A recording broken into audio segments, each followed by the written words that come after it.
Hello everyone, welcome to English house. मेरा नाम है कुलदीप और आज हम एक और नया वीडियो लेकर आए हैं।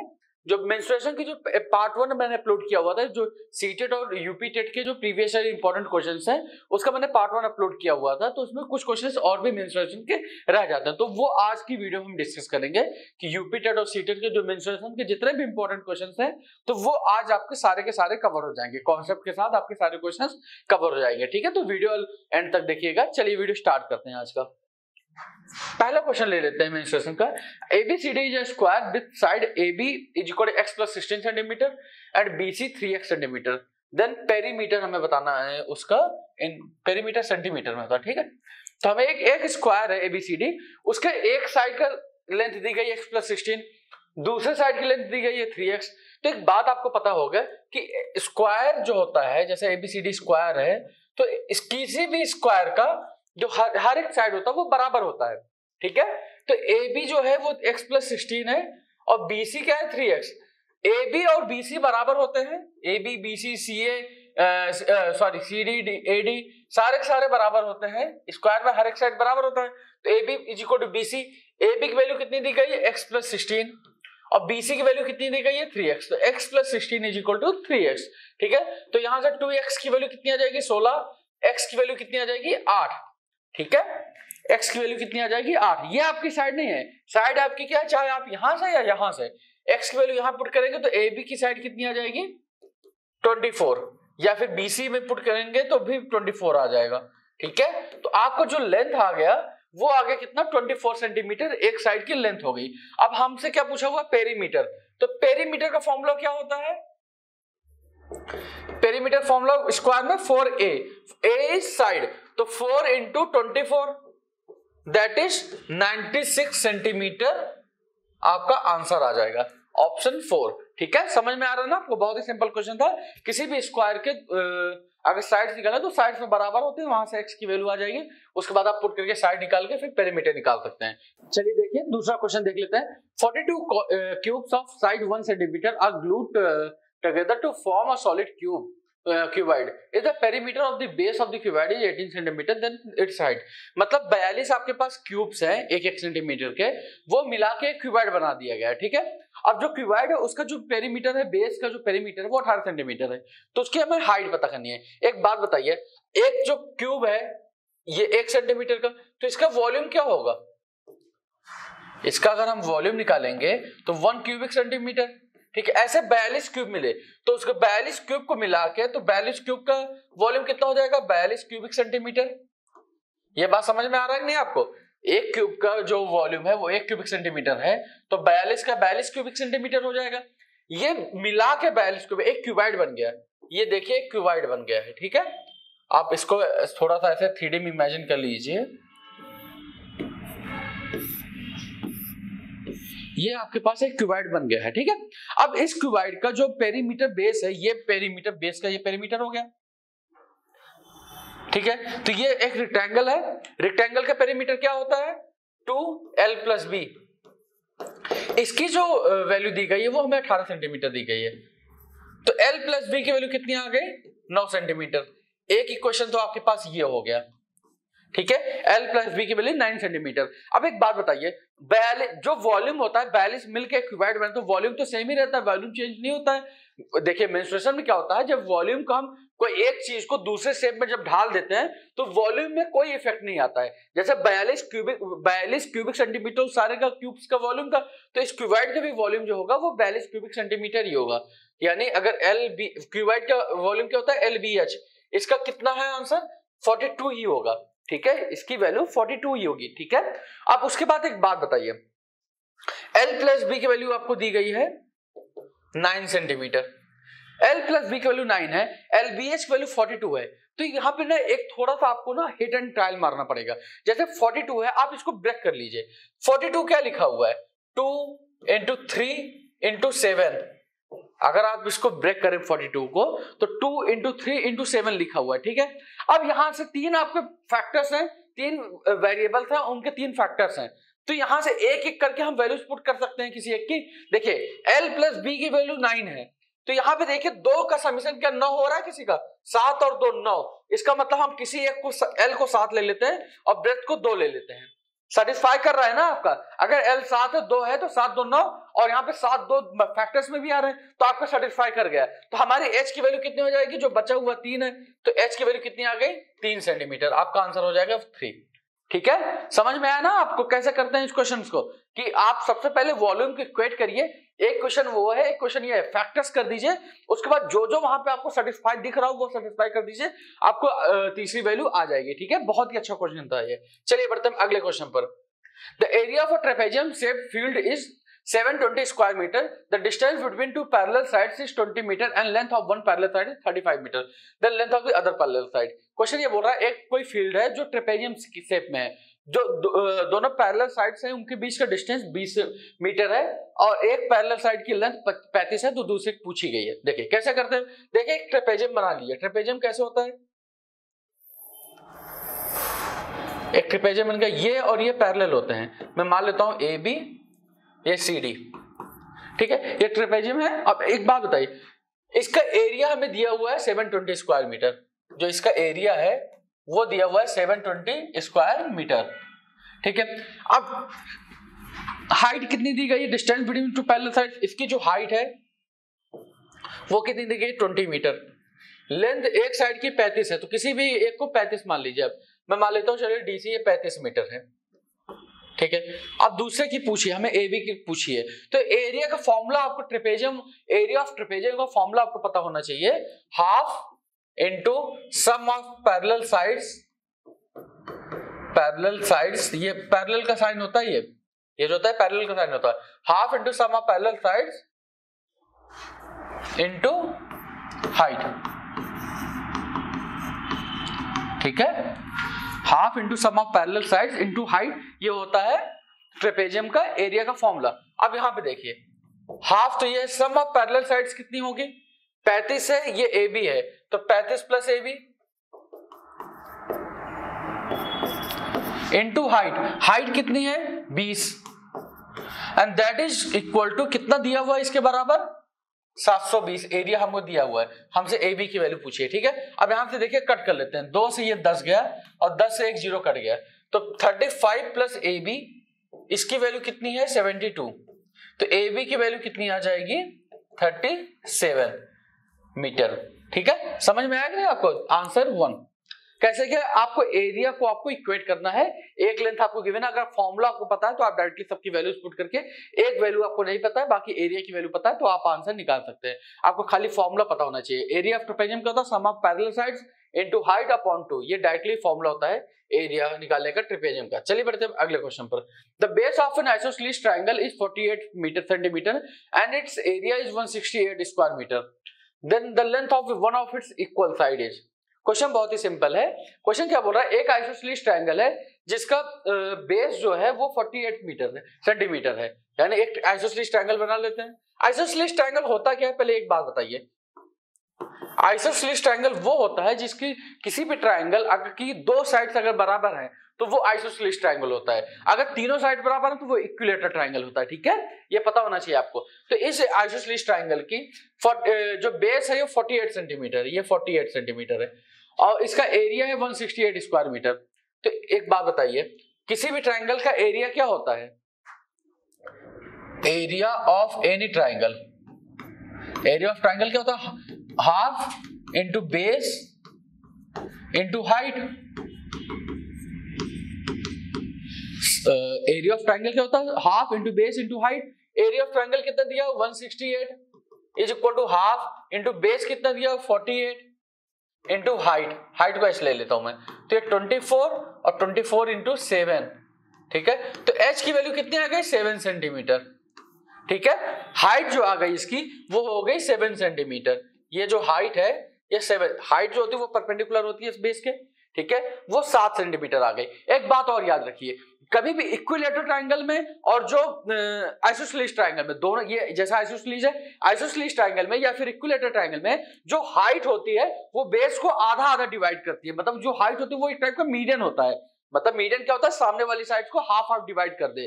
तो जो हाइट होगी आइसोसेलेस ट्रायंगल में वो उस बेस को आधा आधा डिवाइड कर देती है। जैसे पूरा 48 था तो ये हाइट गिरा तो ये 24 हो गया और ये 24 हो गया। ठीक है, समझ में आया ना आपको? अब यहां से देखिए, ये ट्रायंगल देखिए, चाहे ये ट्रायंगल चाहे ये ट्रायंगल, मैं ये ट्रायंगल ले लेता हूं। इस ट्रायंगल को आप देखिए, ये सपोज करिए डी है, ठीक है। तो ए डी बी ट्रायंगल देखिए, ये 7 है, ये 24 है। तो एक बात याद रखना, मैथ्स में आपको ये पता होना चाहिए, ट्रिपलेट्स पता होने चाहिए। अगर हमें पाइथागोरस का फॉर्मूला जो होता है, पाइथागोरस का फॉर्मूला क्या होता है? H square is equal to P square plus B square. एक ये ट्रायंगल है, राइट एंगल ट्रायंगल है, ये P है, ये B है और ये H है। तो इसका फॉर्मूला क्या होता है? H square is equal to P square plus B square. इस फॉर्मूले के बेसिस पर कई सारे ट्रिपलेट्स बनते हैं, जैसे 3 4 5, जो बहुत ही कॉमन है। 3 4 5, 6 8 10, ठीक है, 12 5 13। वैसे ही एक ट्रिपलेट ये भी होता है 7 24 25। मतलब अगर दो साइड्स किसी भी राइट एंगल ट्रायंगल की दो साइड्स अगर 7 24 है तो तीसरी साइड 25 होगी ही होगी। ये एक टाइप का ट्रिपलेट है, ठीक है, ये बात आप याद रखिएगा। तो एक साइड ए बी 25 आ गया, आपको आइसोसेलेस ट्रायंगल में क्या बताया होगा? तो दो साइड बराबर होती है, तो ये भी 25 से 48 होती है, ये भी 25 ही होगी, ठीक है। ये जो साइड है ये भी 25 होगी, ए बी और ए सी बराबर होंगे, ठीक है। तो हमारा आंसर क्या, हमें पूछा क्या? Length of one of its equal side, मतलब एक किसी साइड की लेंथ बतानी जो कि इक्वल साइड की, जो कि 25 सेंटीमीटर। कैसे आया आपको पता चला? कई सारे यहाँ पे कॉन्सेप्ट लगे हैं, आप बहुत ही अच्छे से इसे दोबारा देख लीजिएगा रिवाइंड करके, क्योंकि बहुत ही अच्छा कॉन्सेप्ट है, ठीक है। चलिए बढ़ते हैं अगले क्वेश्चन पर।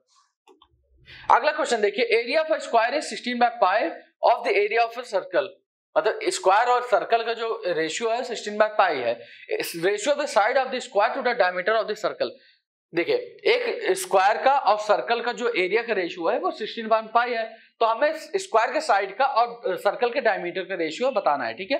तो सबसे पहले हम देख जो दिया हुआ है वो लिख लेते हैं। Area of square upon area of circle, इसका 16 बाय पाई दिया हुआ है। अब स्क्वायर की साइड को हम S मान लेते हैं या A मान लेते हैं।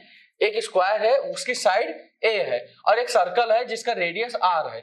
तो एरिया ऑफ स्क्वायर क्या होगा? A square. Area of circle क्या होगा? पाई R स्क्वायर। इसकी वैल्यू 16 बाय पाई है, ठीक है। पाई से पाई कैंसिल हो गया, तो A square by R square की वैल्यू कितनी हो गई? 16। तो यहां से A बाय R की वैल्यू कितनी आ गई?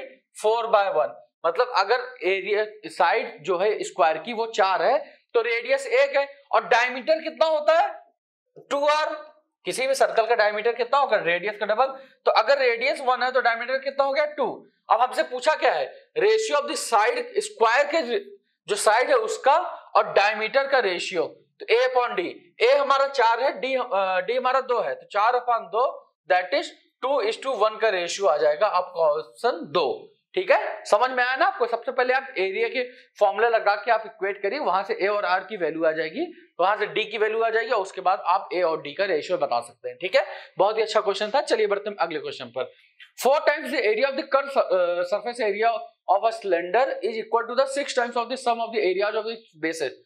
Its height is 12 centimetre, then its volume। बहुत ही अच्छा क्वेश्चन है, आपको थोड़ा सा कंफ्यूजिंग लग सकता है इस क्वेश्चन में। क्वेश्चन क्या बोल रहा है कि एक सिलेंडर का जो कर्व सरफेस एरिया होता है उसका 4 गुना, जो उसका कर्व सरफेस एरिया का 4 गुना किसके बराबर है? जो इसके बेस है, sum of the areas of the bases, मतलब जो एरिया बेसेस हैं सिलेंडर के उसके जो समीशन का 6 गुना, ठीक है।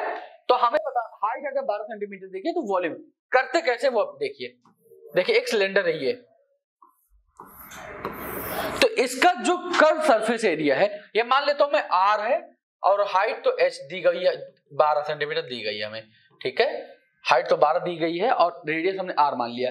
तो किसी भी सिलेंडर का जो कर्व सरफेस एरिया होता है, curve surface area of cylinder क्या होता है? 2 पाई RH। तो कितना हो जाएगा? 2 पाई को पाई रहने दीजिए, R कितना है? R ही हमने लिया हुआ है, H कितना है? 12। तो कितना हो जाएगा? 24 पाई R, ठीक है। आप इसको बाद में सॉल्व कर लेंगे हम। कर्व सरफेस एरिया क्या हो जाएगा? 24 पाई R, ठीक है। अब एक बात बताइए, अब इसको किससे इक्वेट किया है? बेसिस के एरिया से। इसका बेस का एरिया क्या होगा? पाई R स्क्वायर, एक सर्कल होता है, और दूसरा भी क्या हो जाएगा? वो भी पाई R स्क्वायर। तो सम कितना हो जाएगा? 2 पाई R स्क्वायर। समझ में आ रहा है नहीं आपको? बेसिस का जो बेसिस के जो एरिया का समीशन है वो 2 पाई R स्क्वायर हो गया, और कर्व सरफेस एरिया 24 पाई R हो गया। अब क्या बोला हुआ वहां पे? 4 times the curve surface area, इसका 4 गुना। 4 इंटू 24 पाई आर, जो बोला आप लिख दीजिए वहां पे, that is equal to 6 times of the sum of its bases, यानी 6 टाइम्स इसका, 6 इंटू 2 पाई आर स्क्वायर। ठीक है, कैसे इक्वेट किया समझ में आ रहा है ना आपको? जो बोला है कर्व सरफेस एरिया निकाल दिया, sum of the area of bases को जो समीशन है वो निकाल दिया, अब वो 4 गुना उसका 6 गुना है, ठीक है, वो कर दिया। अब इसको सॉल्व कर लेते हैं। 6 दूनी 12 और 12 दूनी 24, 6 इंटू 2 12 हो गया, ये 2, और क्या कैंसिल हो रहा है, ये पाई से पाई कैंसिल हो गया, एक आर से एक आर कैंसिल हो गया। तो यहां पे देखेंगे आप आर की जो वैल्यू आ जाएगी वो आ जाएगी 8 सेंटीमीटर। ठीक है, इसको सॉल्व करने पर आर की वैल्यू आ गई 8 सेंटीमीटर। ठीक है, आप सॉल्व कर लेंगे, आपका आंसर आ जाएगा 8 सेंटीमीटर। हमसे ये तो रेडियस नहीं पूछा, हमसे पूछा क्या है, वॉल्यूम। वॉल्यूम का फॉर्मूला क्या होता है सिलेंडर के वॉल्यूम का फॉर्मूला क्या होता है, पाई आर स्क्वायर इंटू एच। पाई के वैल्यू, पाई रहने दीजिए क्योंकि ऑप्शन देखिए आप पाई है, आप पाई को 22/7 मत चेंज कर दीजिएगा क्योंकि ऑप्शन में आपके जो है वो पाई के टर्म्स में है। आर की वैल्यू कितनी है 8 का स्क्वायर 64 इंटू 12, हाइट की वैल्यू 12 है ना, तो 12 4 जा 80 48 कैरी 4, 12 6 जा 72 प्लस 4 76 पाई, तो 768 पाई आपका आंसर आ जाएगा 4। ठीक है, समझ में आया ना आपको कैसे किया? सबसे पहले आप कर्व सरफेस एरिया निकालिए और पाई जो एरिया ऑफ बेसेज है उनका समीशन निकालिए, जो वो उसका 4 टाइम्स और उसका 6 टाइम्स बराबर है, उसको बराबर करिए तो आपको रेडियस आ जाएगा, फिर आप वॉल्यूम निकाल देंगे क्योंकि आर और एच की वैल्यू आपको आ गई है। ठीक है, समझ में आया ना आपको? बहुत ही अच्छा क्वेश्चन था। चलिए बढ़ते हैं अगले क्वेश्चन पर। The radii of the bases of two cylinders are in the ratio this and their height are in the ratio this, तो the find their ratio of their volumes. बहुत ही सिंपल क्वेश्चन है, दो cylinders हैं, उनके radius का ratio 2/3 है और उनके हाइट का रेशियो ये है, तो उनके वॉल्यूम का रेशियो बताना है हमें। तो बहुत ही सिंपल क्वेश्चन है, आप उनके रेडियस को r1 और r2 ले लीजिए और हाइट को h1 और h2 ले लीजिए, उसके बाद फॉर्मूला पुट करके, जैसे पहला वाला सिलेंडर है सिलेंडर 1, ठीक है, सिलेंडर जो 1 है उसके रेडियस को हम क्या ले लेते हैं r1 और हाइट को क्या ले लेते हैं h1। ठीक है, और दूसरा सिलेंडर है, इसकी रेडियस को हम क्या ले लेते हैं r2 और हाइट को क्या ले लेंगे h2। ठीक है, अब इन दोनों के वॉल्यूम का रेशियो बताना है, यानी v1/v2 बताना है। v1 क्या होगा, पाई r1 स्क्वायर इंटू h1। ठीक है, पाई r1 square into h1, formula put कर दिया। दूसरे वाले सिलेंडर क्या होगा, पाई r2 स्क्वायर इंटू h2। ठीक है, डायरेक्ट फॉर्मूला पुट कर दिया। अब ये देखिए पाई से पाई कैंसिल हो गया, r1/r2, यहां से देखिए रेडियाई का जो रेशियो है, यानी r1/r2 का रेशियो क्या है 2/3। ठीक है, तो यहाँ पे r1 स्क्वायर r2 स्क्वायर है तो इसका स्क्वायर कर दीजिए, r1 का स्क्वायर अपॉन r2 का स्क्वायर कितना हो जाएगा 4/9। और एक बात देखिए, हाइट का रेशियो क्या है 5:3, यानी h1/h2 का रेशियो क्या है 5/3। देखिए h1/h2 आ गया, r1 स्क्वायर/r2 स्क्वायर आ गया, तो यहाँ पे आप पुट कर देंगे r1 स्क्वायर/r2 स्क्वायर कितना है 4/9 और h1/h2 कितना है 5/3। सॉल्व करेंगे तो कितना आ जाएगा 20/27। ये होगा वॉल्यूम का रेशियो, आपका आंसर 4 आ जाएगा। ठीक है, समझ में आया ना आपको? सबसे पहले आप फॉर्मूला पुट कर दीजिए, उसके बाद वहां जो भी वैल्यूज दी गई है उसके अकॉर्डिंग चेंज कर दीजिए, आपका आंसर आ जाएगा। ठीक है, बहुत ही अच्छा क्वेश्चन था। चलिए बढ़ते हैं अगले क्वेश्चन पर। The perimeter of a trapezium is 104 centimeter if its length of its non-parallel sides are 18 and 22 centimeter and its altitude is 16 centimeter. Then the area of the trapezium. बहुत ही अच्छा क्वेश्चन है ये। ठीक है, क्या बोल रहा है, एक ट्रेपेजियम के जो पेरीमीटर है वो 104 सेंटीमीटर है। ठीक है, और उसकी नॉन पैरेलल साइड्स हमें दी गई हैं 18 और 22, अल्टीट्यूड 16 दिया हुआ है। ठीक है, तो हमें उसका ट्रेपेजियम बताना है एरिया का। चलिए देखिए, सबसे पहले हम क्या बनाते हैं, ट्रेपेजियम बना लेते हैं। ये ट्रेपेजियम है, इसकी नॉन पैरेलल साइड्स कौन सी होती है, ये और ये ABCD मान लें, ABCD। जो पैरेलल साइड्स कौन सी होती है AB और CD, ये पैरेलल होती है। नॉन पैरेलल कौन होती है AD और BC। इसकी लेंथ 18 और 22 दी गई है। ठीक है, और हाइट कितनी दी गई है हमें, अल्टीट्यूड मतलब हाइट होता है 16, किसी एक को आप 16 मान लीजिए, इसे हम 16 मान लेते हैं।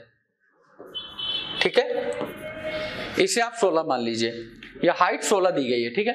अब और क्या बोला हुआ, पेरीमीटर 104 सेंटीमीटर है, इसका जो पेरीमीटर है वो 104 सेंटीमीटर है, ठीक है। अब एक बात बताइए, यहां इसको मैं CD को कुछ भी ले लीजिए, आप x ले लीजिए, और AB को पूरे AB को y ले लीजिए, ठीक है। CD को x ले लिया, AB को y ले लिया, ठीक है। अब इस ट्रेपेजियम का पेरीमीटर कैसे आएगा, एक बात बताइए। पेरीमीटर क्या होता है, उनके सारे साइड्स का summation AB plus BC plus CD plus AD, इसका समीशन होता है।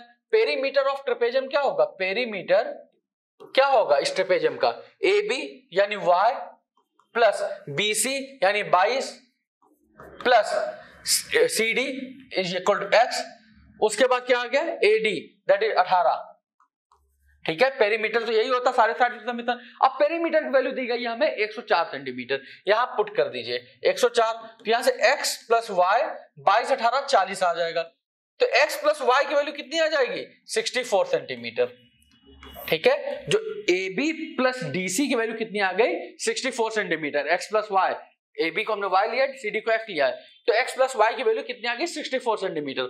आपसे पूछा क्या है, एरिया पूछा है। एरिया ऑफ ट्रेपेजियम आपको अभी क्या बताया हुआ था, एरिया क्या होता है, sum of parallel sides into height upon 2, ये होता है एरिया का formula. Sum of parallel sides कौन सा होगा, x plus Y, parallel sides AB और CD है ना, तो x प्लस वाई हो जाएगा सम ऑफ पैरेलल साइड्स। और हाइट कितना है, हमें दिया हुआ 16 सेंटीमीटर, अल्टीट्यूड हाइट होता है, upon 2, and that is equal to, हमें इसकी वैल्यू पूछी है, ये एरिया इसकी वैल्यू पूछी है। अब एक बात बताइए, x और y की वैल्यू तो हमें नहीं पता, लेकिन x प्लस वाई की वैल्यू पता है 64, वो आप यहां पे पुट कर देंगे, तो 64 इंटू 16 अपॉन 2, ठीक है, ये 32, तो 16 256 512 आपका आंसर आ जाएगा, ठीक है, 512 स्क्वायर सेंटीमीटर, ठीक है, answer third. 32 into 16 512 square centimetre. मैंने इतनी जल्दी कैसे कर लिया वो भी आपको बता देता हूं मैं। जैसे 32 इंटू 16 है, इसको आप क्या लिख सकते हैं, 32 को क्या लिख सकते हैं, 16 इंटू 2, और ये तो 16 ऐसे ही है। अब एक बात बताइए, 16 इंटू 16 16 के स्क्वायर, और 16 के स्क्वायर आपको पता होगा 256 होता है, ठीक है, और 256 का डबल कितना हो जाएगा, 512, ठीक है, बड़ी आसानी से आप निकाल सकते हो। तो आंसर कितना आ जाएगा, 512। बहुत ही अच्छा क्वेश्चन था ये, ठीक है। बहुत ही बच्चों को कंफ्यूजन हो सकता है इसमें कि करेंगे कैसे। सबसे पहले आप x दोनों साइड को कुछ लेट कर लीजिए, तो आपके साइड का समीशन आ जाएगा। जब साइड का समीशन आता है तो आपको याद होगा कि एरिया ऑफ ट्रेपेजियम क्या होता है, साइड का समीशन इनटू हाइट अपॉन 2, और साइड का समीशन आपके पास है, हाइट आपके पास है, तो आपका एरिया आ जाएगा, ठीक है, वैल्यूज पुट करके। समझ में आया ना आपको, बहुत ही अच्छा क्वेश्चन था ये। चलिए बढ़ते हैं अगले क्वेश्चन पर। Each edge of a solid cube is increased by 150%. The percentage increase in the surface area is, question बहुत ही अच्छा है। क्वेश्चन क्या बोल रहा है, एक क्यूब है, सपोज करिए एक क्यूब है, इसकी लेंथ को हमने हर एक साइड की लेंथ को 150% बढ़ा दिया। देखिए 150% का मतलब क्या होता है, परसेंटेज को साइन हटाते हैं तो 100 से डिवाइड करते हैं, 150% मतलब 150/100, ये क्या मतलब होगा 3/2, ठीक है। 150/100 को मतलब 3/2, 50 से कट करेंगे तो 3/2 लिखा हुआ है। 150% को आप ऐसे लिख लीजिए, ठीक है। अब ऐसे लिखने का फायदा क्या होता है, अब यहां से हमें उसके टर्म्स का मतलब समझ में आ जाता है। ईच एज को इतना बढ़ा दिया गया, मतलब हर एक साइड्स को 150% बढ़ा दिया गया, मतलब जो ये बेस में होता है, जो नीचे होता है डिनोमिनेटर में होता है, ये ओरिजिनल होता है, और जो न्यूमरेटर में होता है वो होता है कितना बढ़ाया है। मतलब अगर किसी साइड क्यूब की साइड अगर 2 थी तो अब उसकी साइड कितनी हो गई है, 5 हो गई है। 2 थी, 3 बढ़ा दी गई है। किसी क्यूब की साइड 2 होती तो 3 बढ़ा दी गई है, ठीक है। 150% से 3/2 है, मतलब जो बेस होता है डिनोमिनेटर होता है वो क्या होता है ओरिजिनल, और जो न्यूमरेटर होता है वो क्या होता है कि कितना इंक्रीज हुआ है। अगर साइड किसी क्यूब की 2 थी, अब कितनी हो गई, 5 हो गई है, ठीक है। समझ में आया ना आपको। अब देखिए इस क्यूब का सरफेस एरिया क्या होगा, सरफेस एरिया क्या होगा, एक बात बताइए, सरफेस एरिया का फॉर्मूला क्या होता है, 4a²। किसी भी क्यूब का सरफेस एरिया का फॉर्मूला होता है 4a²। तो a की वैल्यू यहां पे पुट करेंगे तो 4 इंटू 2 का स्क्वायर, 2 का स्क्वायर 4, तो कितना आ जाएगा 4 इंटू 4 दैट इज 16, ठीक है। तो पहले क्या था 16 स्क्वायर सेंटीमीटर, पहले 16 था सरफेस एरिया, अब क्या होगा इसका भी सरफेस एरिया 4a स्क्वायर ही होगा। ये a1 मान लेता हूं, ये a2 मान लेता हूं, तो सरफेस एरिया का होगा 4a स्क्वायर, 4 की वैल्यू 5 का स्क्वायर तो 25 इंटू 4 दैट इज 100।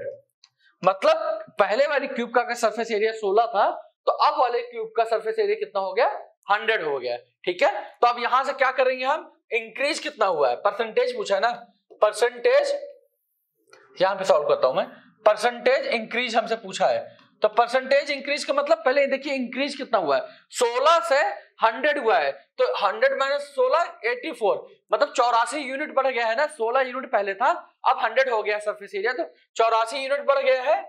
किससे बढ़ा है, जितना पहले था, तो 16 इंटू 100। ठीक है, और इसको फर्दर सॉल्व करें तो 21/4 इंटू 100, ठीक है, 4 या 25, तो आंसर क्या आ जाएगा 525%, 525% आपका आंसर आ जाएगा A1।